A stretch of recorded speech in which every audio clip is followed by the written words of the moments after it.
Welcome to the Caribbean Property Investing Podcast, where we share real-life experiences for successful Caribbean property entrepreneurs. Learn about their successes, challenges, and strategies to help you create your plan for financial freedom. Now let's get started.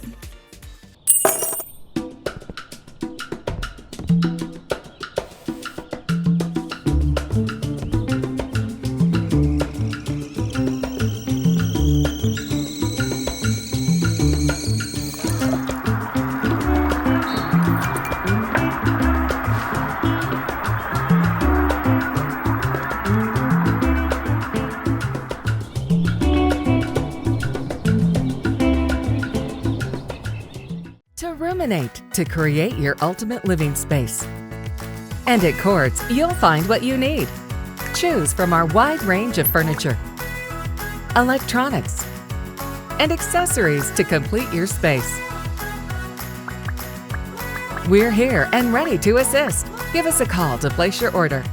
Shop online at shopquartz.com or visit us in store. So ruminate at Quartz, bringing value home. Welcome to episode number 32 of the Caribbean Property Investing Podcast. It's been a while, but the show must go on. Today we have a guest from an island which is in the north of the Caribbean, and we really wanted to get some more of those stories out there. Today we have Mr. Danny Deterville from the beautiful island of St. Croix, part of the U.S. Virgin Islands. Welcome to the show, Danny. Thanks. Well, thanks for welcoming me on, Anselm. Danny owns a company called Core Development. So, Danny, why don't you tell us a little bit about yourself? I was born in the Virgin Islands, St. Croix specifically, but my first 7 years of life, I live on the beautiful island of St. Lucia in the Grand Riviere area with my grandmother. Back in the 70s, people that came from the Lesser Antilles, like St. Lucia, immigration was a huge issue for them in the Virgin Islands. So when my mom had me in the early 70s, she decided that just to be able to escape immigration on a nightly basis and just going through all the issues in the Virgin Islands as a foreign individual, she sent me back to St. Lucia to live with my grandmother. And I got there at 6 months, and then at 7 years old, when she was able to, bring her kids back to the Virgin Islands, she had me come back. So I was actually, my first 7 years of life, my first language was Creole. And then I came back to the Virgin Islands. I'm a U.S. Virgin Islands resident. I dabble in business here and there, a number of businesses. I'm also responsible for the water quality on island. So I'm the laboratory supervisor, environmental laboratory supervisor. I'm a chemistry major. But I've loved construction and real estate probably from the day that I graduated from college and come back to the islands. I fell in love with real estate probably 7 years in. I had a clothing business because I was highly into fashion. Going to high school in New York, 88, through 86 all the way up to 89, I was really into fashion. So I came back home in 95, and I think December 22nd, 1996, I opened my first business, which was a clothing store, D&J Gear, which was named Danny and Jerry's Clothing Store. We had two locations, one on St. Croix and one on St. Thomas. That survived for about 8 years.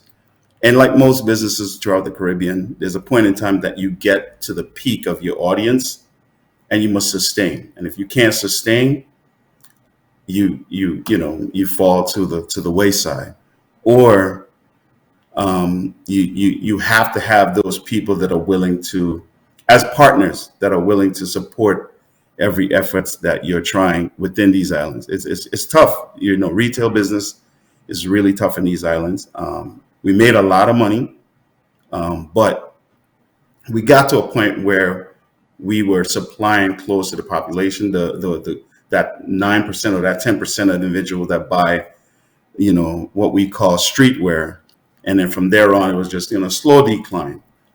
So at that point, that's when I kind of, let me do something else. And I closed my store, I think it was in 2003.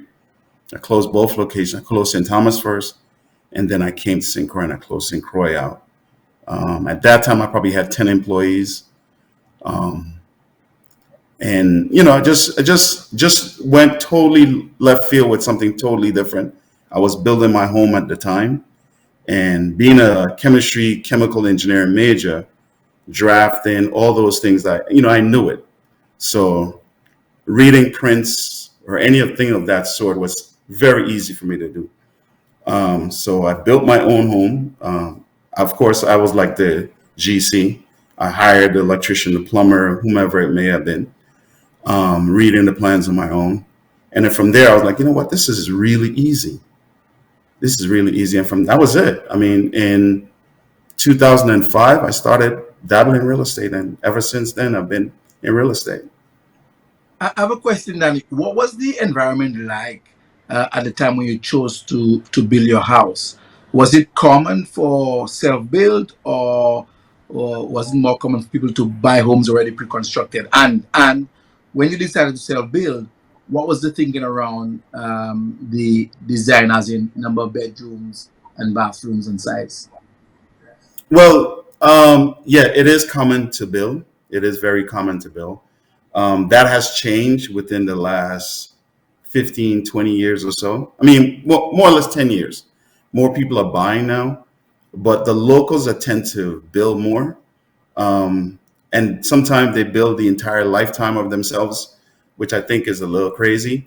I took a year and 4 months to build my home, because I believe that I wanted to enjoy my home. Not every weekend after work, I'm building. So you never get to enjoy your home. So by the time you hit 55, 65,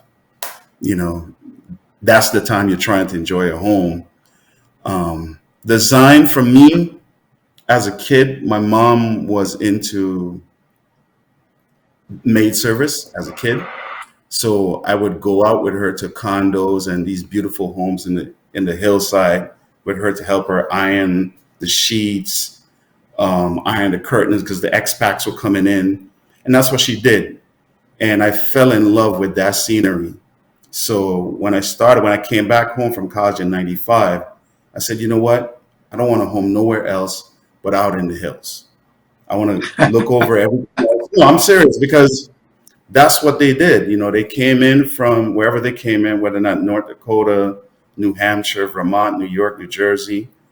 And you had to get their home prepared for them when they came in October. And I saw that every year, going and help my mom do these tasks, vacuuming the rugs, things like that. And I was like, you know what, this is the life I want. So when I purchased in the hills, and I love architecture. So I wanted to do something different from what the common thing that I saw on the island. And I always love a church since I lived in St. Lucia. I love cathedrals. So I designed it around that and something a little bit more on the modern side versus, the standard home that you see on all the islands. There are some Caribbean aspect of it, like the columns to the front, but most of it is, large windows and, let people see versus, us Caribbean, we like small little windows and, curtains everywhere. And so I designed it somewhat different from what I was accustomed to. So Danny, so now that you have your first home, how do you then transition, other than just your interest or your love for architecture? How do you then transition to an investment property? Like, what did you look for? What were you thinking? Well, we know that you want to live in the hills. We know that. But what were you looking at for that next property, that first investment property outside of your home? You know what? It wasn't a specific thing that I was looking for. I just knew that from early on that entrepreneurship at a whole was my life. I wanted to be able to jump on a plane whenever I want to. And the only way you can do so is not a 9 to 5. That cannot happen through a 9 to 5. There's additional income that must come in. So I went in, growing up in certain neighborhoods on St. Croix, I went into those neighborhoods, and I remember seeing a lot of abandoned houses and stuff like that. So I started that way. I went to the courts, saw what was on martial sale, sometimes not even having the money for the 30 days payout, but having the 10% just for the winning the bid at the time. And I did that. Looked But through Danny, the paper. let's take a bit. Sorry, Danny.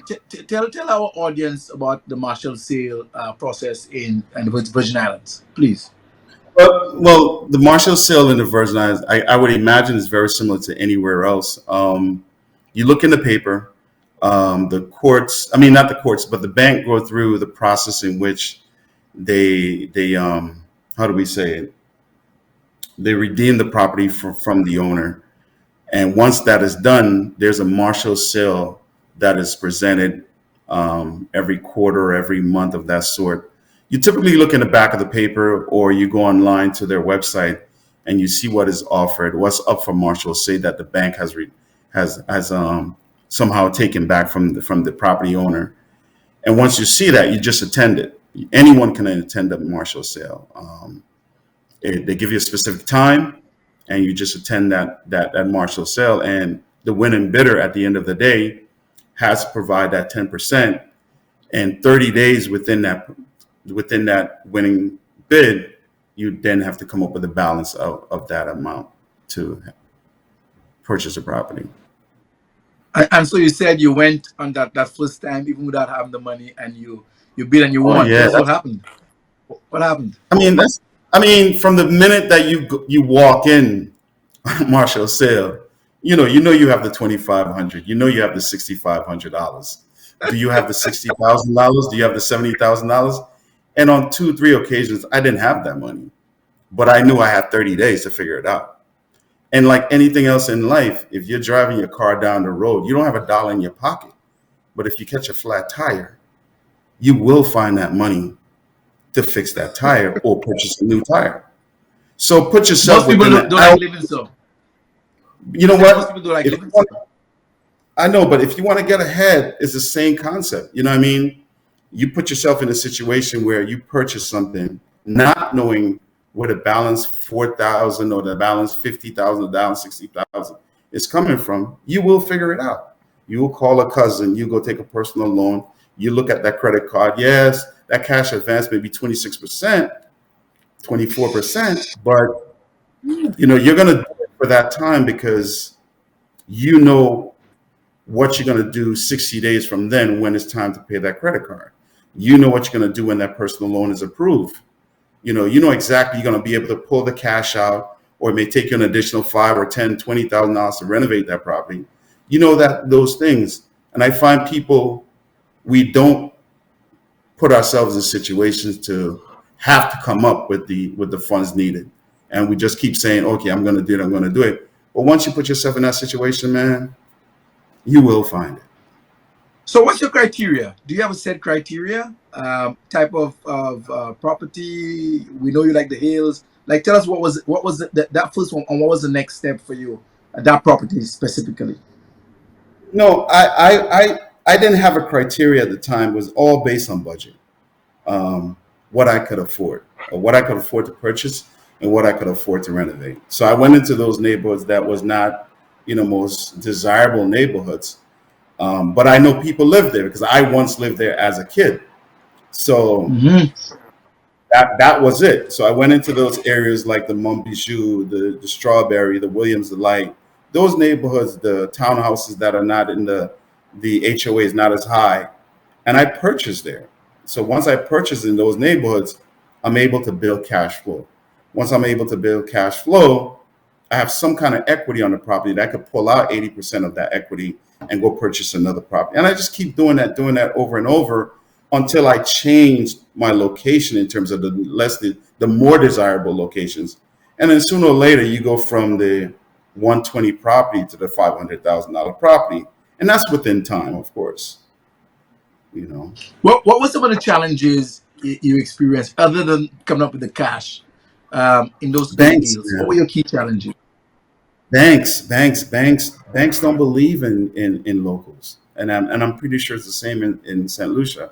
I mean, I had a clothing store, one on St. Croix, one on St. Thomas. I was probably making between those two stores 400, half a million. And I went into the bank, Scotiabank. Scotiabank is in St. Lucia. We have the same Scotiabank here. I went into them just to get an overdraft of $5,000. And they told me, well, Dan, you're not in business over 3 years yet, so we can't give you an overdraft of $5,000. So I said, okay, all right. If that's your criteria, it's fine. 3 years come about, 3.5 years, I go back to them. I say, okay, all right, I want an overdraft of $5,000. I met your criteria of 3 years, and it was still an issue. So the banks are the most challenging things for people that want to do something in these islands, specifically in the Virgin Islands. I'm not certain if St. Lucia is the same or anywhere else, Barbados, any other Jamaica, but I know on St. Croix, within the Virgin Islands, as a local individual, the banks are it's so difficult for someone to believe in whatever your desires are. It's very hard for them to believe in that. How did you deal So with the bank situation? How were you able you to know what? move past that? I avoided the banks. Having had the experience with the banks, with a business, a clothing store, where they only gave me 50 cents on a dollar when they considered possibly giving me a loan. They didn't give me dollar to dollar because it says retail. The value is lost at such a rapid pace that they only gave me 50 cents per dollar. So once I knew that already, coming from having a business for the past 8 years in retail, I said, you know what? I got to go to personal loan. I got to look at my credit cards.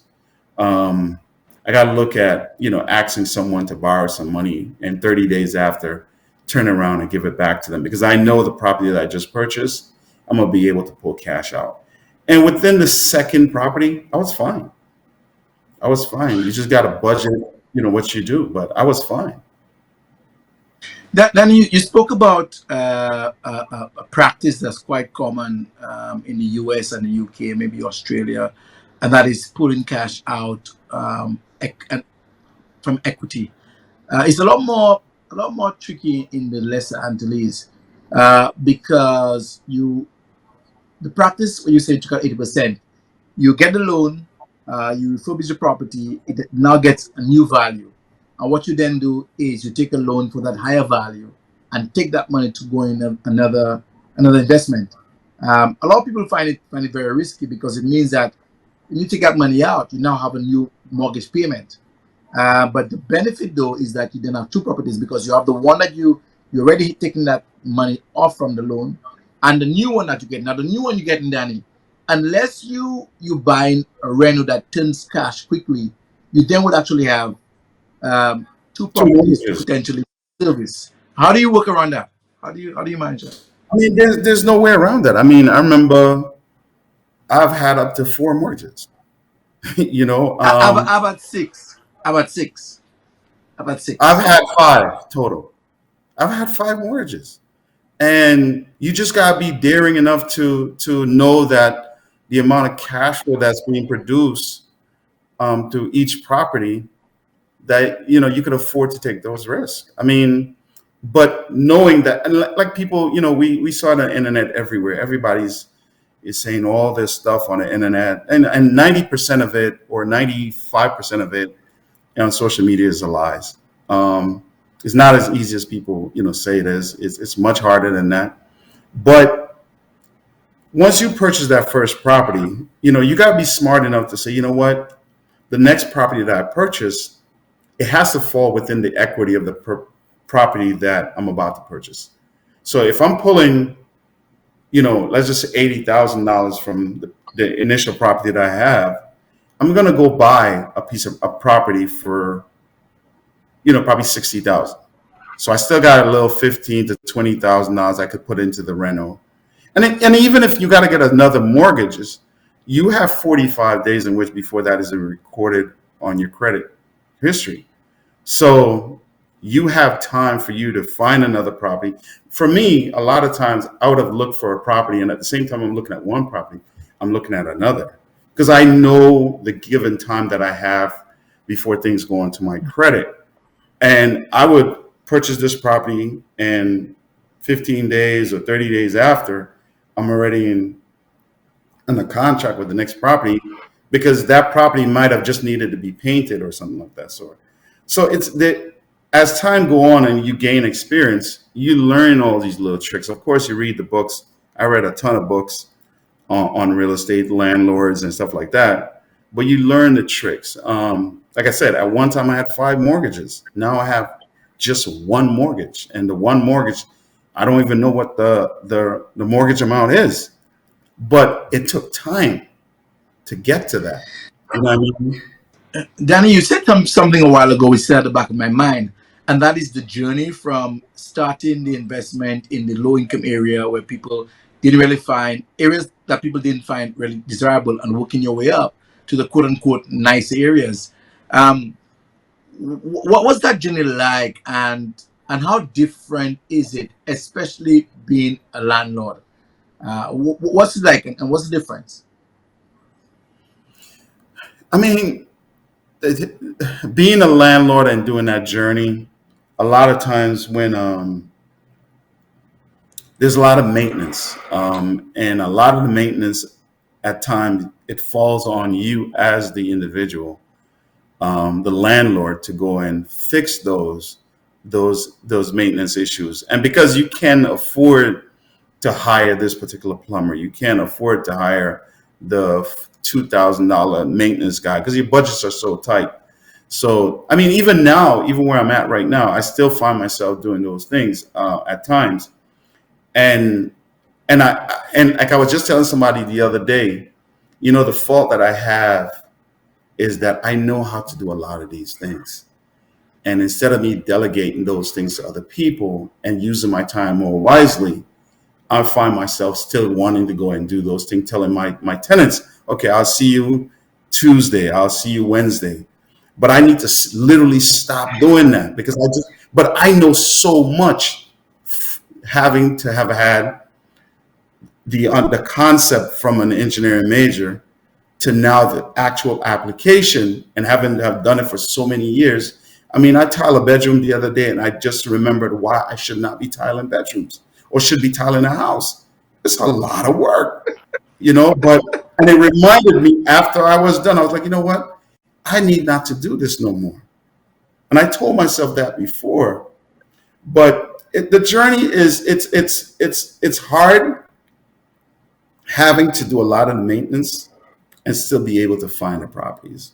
But it just takes time for you to get to the point where you're now hiring people to do those work, the tiling, the plumbing, the electrical, and things like of that sort, so you can go out there and start looking at better properties. And also, you know, making, you know, probably, you know, start networking with people more often to find those more desirable property, and having given access to more cash flow, so you can go and get those type of property. I mean, where I'm sitting right now, I have 3 lofts here.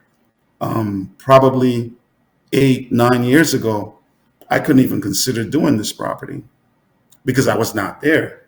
But now I'm looking at this property, I'm like, okay, it's just another property for me, because the cash flow and just my mentality after structuring myself for so long, this is nothing for me from a mental standpoint. This is nothing for me to say, you know what, I can do a $500,000 or $1 million property, renovate that. It's nothing for me now, because I'm mentally built, and I've structured myself to the point where what I thought was incredibly expensive, $60,000, $70,000, or $100,000, $120,000, $220,000, you know, even $250,000, $300,000. To me, those things are actually nothing now, because you have done the progression to the point where you're at now, that your investments are much larger. And knowing that you have done so much work, it's easier now. Danny, so what's your specialty? What's your play? Like, what's your strategy? You do renos. You did the first self build for your home, but you do renos. Do you do greenfields? So what's your play and what's your strategy? Cash flow, flip, sale. What's your play? You know what? I haven't. I started real estate around 36. 52 now. Started real estate about 36. The last 4 years, there has been a drastic change from venturing more into real estate versus something I found one day in Atlanta on an airbed, and now it's probably the most cash I generate now. A business that I never thought about before, that just happened to laying one night and thinking to myself, how can I stay here and generate more cash flow versus having to wait month to month for my tenants? How do I create even more cash flow so I could dump more back into real estate? But going back to your question, um, it's there's no, I have no set design as it relates to what is my what are the things that I find that it's my niche or something of that sort. It's more or less, if something presents itself to me, I go that direction. But I go that direction having the knowledge that I've had for different facets of business. We met a few years back, and I told you I had an ATM business. And in my 20 years of being in business, whether or not from a clothing store to now, ATMs and stuff like that, having a paint store. I mean, I've had a number of different businesses, and they always say it takes that one business to change everything for you. And that one business came about 5-6 years ago. Sleeping on an airbed.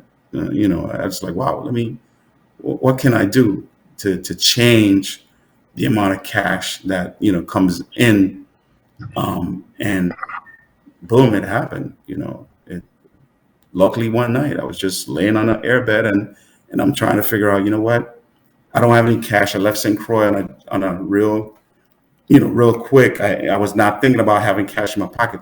Let me go over here to the ATM and grab some cash. And I got into Atlanta, and it was night. Every time you leave the Virgin Islands, the flights leave so late in the day, around 4:30ish. By the time you get to where you're going, destination wise, into the U.S., it's typically really late at night. And I got into Atlanta because I had just bought a condo in Atlanta, and the only thing that was open was a Walmart. So I bought an airbed, and until the next morning, that can go in furniture shop. And I was sleeping on the airbed, but I had no cash. So I said, man, let me go down to the ATM and grab some cash. I went down to the ATM, grabbed some cash. And I'm laying there, I'm like, what can I do to literally just do this versus have to go in and clock in every day and bring in a lot of cash? And it happened. I was like, okay, damn, I just use an ATM. Nobody's doing that in the Virgin Islands. And at the time I had a friend who was not a business partner. He was just getting into real estate. I was kind of showing him the real estate game a little bit. He had just purchased his first property. We renovated. I called him up and I was like, yo, I got something. And he was like, what? I was like, yo, ATM business. And it was like, aren't the banks the only ones allowed to do that? I was like, no, anyone can do this. He's like, you serious? I was like, yeah. Before I got back to St. Croix, here at the credit union, got a personal loan. Hey, I ready. And we started from there. And we went from one ATM to now 12 in the next probably 2 or 3 months. And we generate a lot of cash. And that cash is now used to go back into the thing that I find creates a solid foundation, which is real estate. So Danny, really and truly, it all of these initiatives come back to fuel that passion. Yes. Before we close, I want to ask a question. For everyone listening out there, what advice you have for them? If they heard you starting, they saw this podcast for the first time, heard your story in BVI, and they wanted to get started. What advice you have for them? What should they look for? What should be their mindset? What advice you have for them? You know what? I piggyback on the social media aspect, and I tell people, you know what? If you want to start something right now, please stop looking at social media and thinking that everything that you see on social media is the honest truth and it's that easy. It takes time. I find a lot of younger people think that getting into real estate or getting into any facets of business happens overnight, and it's not the case. But I strongly advise, especially people within the Caribbean, to strongly get into some form of business because that's the only financial freedom that you have to anything. Having a 9 to 5, yes, it's fine. But I tell my kids, I have 2 girls, and I tell them all the time, I don't care how much money someone is paying you, 200,000, 150,000, 250. At the end of the day, I want you to seek entrepreneurship and take that income that you earn, that 250, and convert that to entrepreneurship, where that your endeavor now is paying you greater amount than your present job. So I advise anybody throughout the Caribbean to really seek entrepreneurship and whatever that may be. I mean, a lot of times people would ask me, well, Danny, how much do you charge at your ATM? I said, man, it's only $3.15 to pull money out. And they're like, oh, damn, that's it?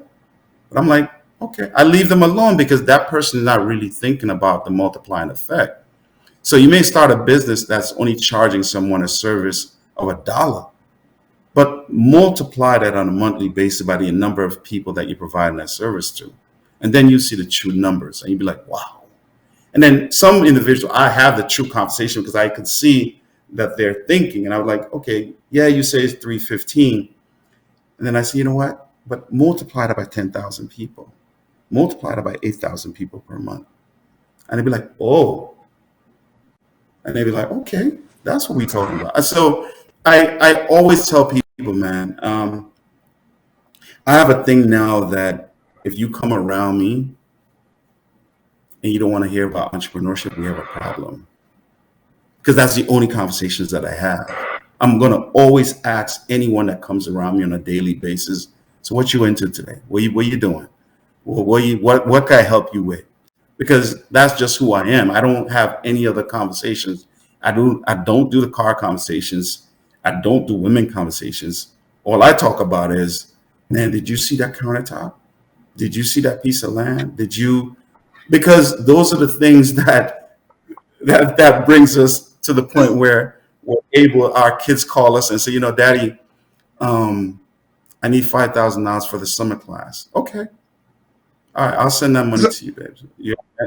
You know, Danny, so when you tell somebody, just adopt the spirit of entrepreneurship, do we need to be a little more specific, maybe 2 or 3 nuggets that will serve them well, both in entrepreneurship generally and real estate? no, I mean, if they want to get into the real estate and similar to how I did it, look into those undesirable neighborhoods. I find a lot of time people overlook those neighborhoods, and you may be able to go in that neighborhood and purchase a property for $20,000. You may be able to go in and purchase that piece of property in there for $30,000, and it may take you an additional $20,000 to put that property, renovate that property, because you may have family members that are electrician, plumbers, and yourself may be able to do the demo and cut the cost of $3,000-4,000 to demo a place and do that on your own. I mean, up to today, I was doing that. But it's a mindset that it's hard to tell people exactly what to do. You just have to have the need and the want to be successful in life. And I think once you have that need and that want to change everything that's around you, then you will find it within you. What are those things? I mean, I went to Jamaica, and I saw the level of poverty that's there, and I'm like, wow. But then I also saw a lot of people selling fruits on the side of the road. And believe it or not, we may think that, okay, they're just selling fruits on the side of the road, and or even water on the side of the road, and they're only selling for $1. But once again, the multiplying effect, that person is out there 5-6 days a week. They're selling a bottle of water for $2 at the end of the week, and then they take that money and they invest that money to something where they don't have to work as hard. But so for me, it's a mindset. You have to want to change the way that your life is going. You have to want to change. Like I tell people, somebody has to change that cycle. Whether or not that cycle is living in the projects or living in the valley, like where my family is from, and you want to move up to Monchy, or you want to move up to Roselet, you have to want to change that cycle. And the only way to change that cycle is to change your mindset. I mean, I know about St. Lucia. I'm in St. Lucia very often. I haven't been since COVID, but I know living in the valley versus living up north, what's the difference? And can everybody do it? Yes, anybody can do it. Wow, Danny, that last bit there was very inspiring. I felt what you were saying, and I think that it's a strong message above everything else. Obviously, as you speak to more people and you read, you will get more details and options on strategies that you can employ. But ultimately, none of that happens without the right mindset. So thanks for that. Okay, so you've been listening to and watching another episode of the Caribbean Property Investing Podcast. Remember to check us out on our IG page, on YouTube, on Facebook. Subscribe, like, share, tell a friend, and join us on CaribbeanPropertyInvesting.com. Until next time, everyone needs a place to live. Might as well own yours.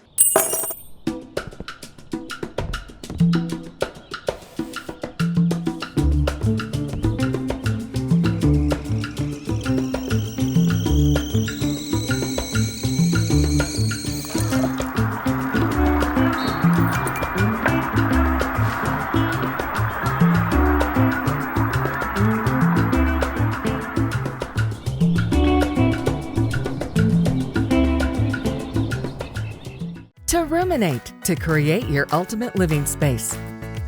And at Quartz, you'll find what you need. Choose from our wide range of furniture, electronics, and accessories to complete your space.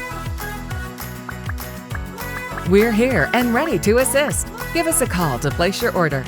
Shop online at shopquartz.com or visit us in store. So ruminate at Quartz, bringing value home. Congratulations and thank you for tuning in to the Caribbean's first property investing podcast. We want to help Caribbean people create wealth and achieve financial freedom through property investing. Our show provides general advice based on personal experiences and is for educational purposes only. For more information, resources, and past episodes, visit us at CaribbeanPropertyInvesting.com. Remember to click the subscribe button so you never miss a show. Let's go.